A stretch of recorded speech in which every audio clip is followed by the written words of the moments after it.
The night of my wedding, I sat in front of a mirror, adjusting my veil with trembling hands. The weight of the situation crashed down on me as I realized my parents weren't there. My sister Malene wasn't there either. It should have been the happiest day of my life, but instead, all I could think about was the emptiness that surrounded me. How had we gotten here? Let me take you back a few years, before that night, to the beginning of the long road that led me here. Growing up, I never stood a chance next to Malene. She was the golden child, beautiful, charming, smart, and always a step ahead of me. When she won her first beauty pageant at 12, I remember watching from the sidelines, clapping with a forced smile. Mom and Dad would shower her with praise, take her out to fancy dinners, and proudly show off her trophy to anyone who'd listen. Meanwhile, I was just there, always in her shadow. Don't get me wrong, I wasn't a failure. I was a hard worker, passionate about the things I cared about. But no matter what I did, it always seemed like my accomplishments were somehow less impressive than Malene's. I remember once winning a prestigious science award, only for my parents to spend more time talking about Malene's new dress than congratulating me. "Isn't she just a beauty?" Mom would gush. "She could be a model if she wanted to." I'd smile and nod, swallowing my frustration, knowing that no one would ever say that about me. But it wasn't just looks. It was everything. Her grades, her friendships, even the way she carried herself. All of it was perfect. And I was just okay. By the time I turned 30, I had reached a point where I stopped trying to win their approval. I had a steady job, a group of close friends, and a boyfriend I loved. His name was Aaron, and he made me feel seen. For the first time in my life, I wasn't trying to outrun my sister's shadow. But just when I thought I'd finally found my own place in the world, something happened that would turn everything upside down. Aaron proposed to me on a quiet evening at our favorite park, and without hesitation, I said yes.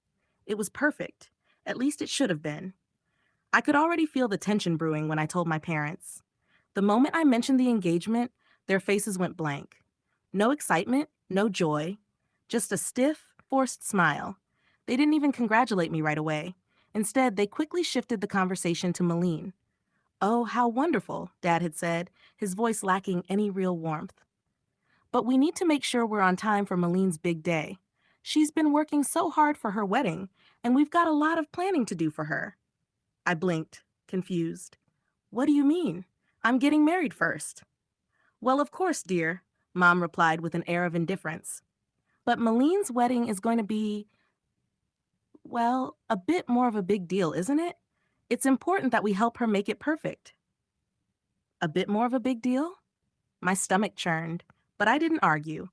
I knew better than to try and make my parents see what was right in front of them. As the weeks passed, I began to notice more subtle signs of neglect. They refused to help with any wedding planning, and when I tried to discuss the details with them, it was like I was invisible. Their disinterest hurt more than I cared to admit, but I pressed on, telling myself that it was okay. I didn't need them to be involved in my special day. After all, I had Aaron and his family, and that was all that mattered.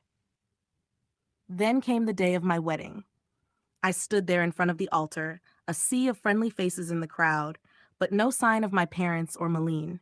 It felt like someone had punched me in the chest. I scanned the room again, hoping I'd missed them, but no, nothing. My parents weren't there, and neither was my sister. When I asked my aunt, who had flown in from another state, she merely shrugged. "I'm sorry, sweetheart. I don't know what happened. They said they didn't get the invitation, but I'm sure that's not the case." I felt a mixture of anger and disbelief flood through me. How could they do this to me? How could they not be here on what was supposed to be the happiest day of my life? After the wedding, I called my parents, heart pounding. When they answered, their voices were cold. "We didn't get the invitation," Mom said, her tone dismissive.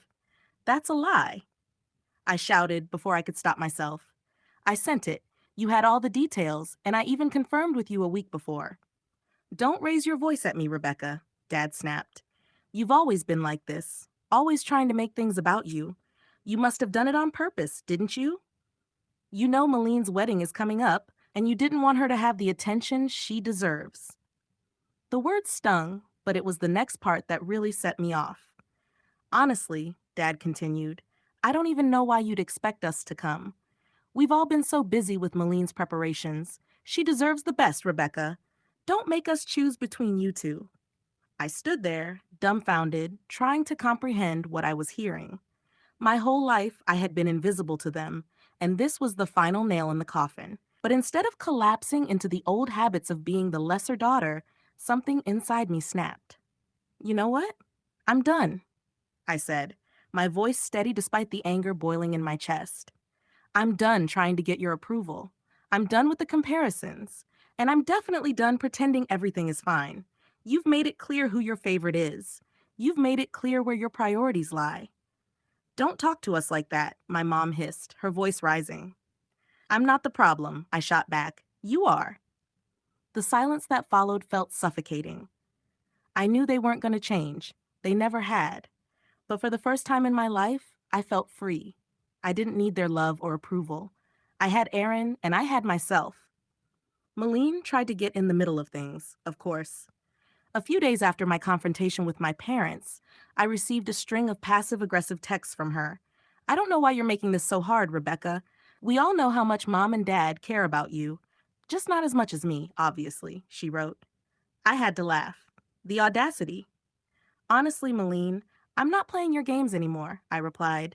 Maybe you should focus on making your own wedding about you instead of tearing mine apart. She never responded. As time went on, I distanced myself from the drama. I stopped caring about what my parents thought, and the more I let go, the more I realized how much weight I had been carrying. The truth started to come out. Other family members, who had quietly witnessed the favoritism for years, began to pull away from Malene's wedding, seeing her manipulative ways for what they were. Slowly but surely, the facade of the perfect family that my parents had worked so hard to maintain began to crumble. People started seeing them for what they truly were, obsessed with appearances and willing to sacrifice everything, even their own children, for the illusion of perfection. And me? Well, I embraced the freedom. No longer did I have to try and prove my worth to anyone. For the first time in my life, I was building my own family, a family based on love, respect, and mutual support. The best part? I was finally at peace, no longer worried about what they thought of me. In the end, it wasn't about the wedding. It was about letting go of the need for approval, of breaking free from the chains that had bound me to my past. And when I looked at Aaron, I realized I had everything I needed all along. My parents may have skipped my wedding, but I was never going to skip my own happiness again.